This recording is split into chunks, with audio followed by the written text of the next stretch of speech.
नमस्कार किसान भाइयों और कृषक महिलाओं। मेरा नाम ऋचा सिंह है और मैं कृषि विज्ञान केंद्र अंबरपुर में गृह वैज्ञानिक के पद पर कार्यरत हूँ। आज हम लोग बात करेंगे पोषण के बारे में कि पोषण किस प्रकार का कैसा होना चाहिए।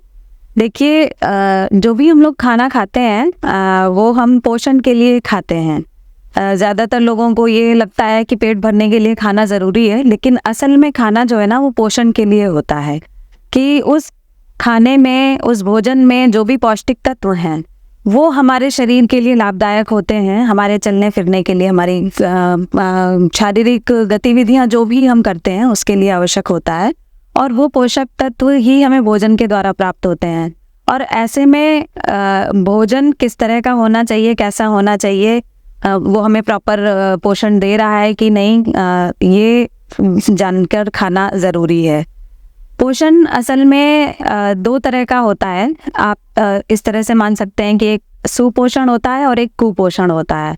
तो सुपोषण वो होता है जब आपका भोजन आपके शरीर के द्वारा जो आवश्यकताएं हैं शरीर की, पौष्टिक तत्वों की, वो सारा आपका भोजन दे रहा है, तो वो सुपोषण के उसमें जाता है।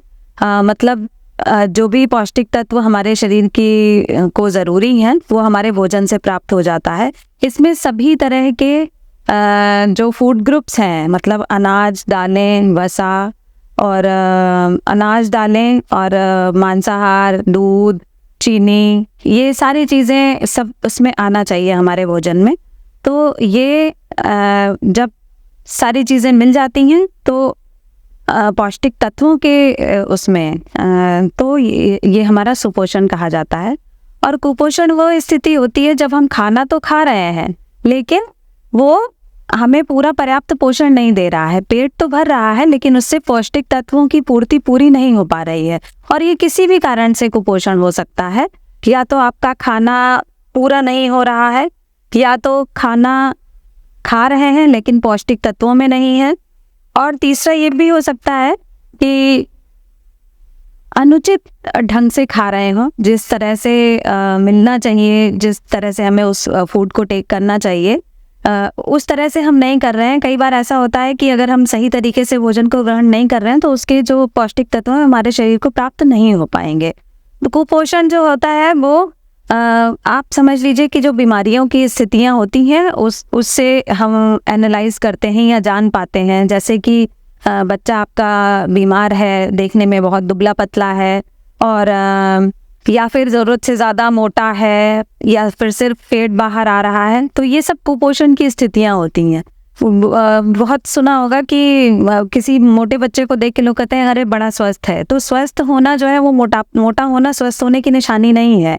या फिर कोई बहुत दुबला पतला है तो हो सकता है उसके भी पीछे उसका प्रोटीन की कमी हो, क्योंकि बॉडी बिल्डिंग फूड, आपके प्रोटेक्टिव फूड्स और एनर्जी गिविंग फूड्स जब तीनों आपके साथ होते हैं, आपके भोजन में होते हैं, तभी आपका भोजन पूरा होता है और तभी आपको सारे उसके पौष्टिक तत्व मिलते हैं।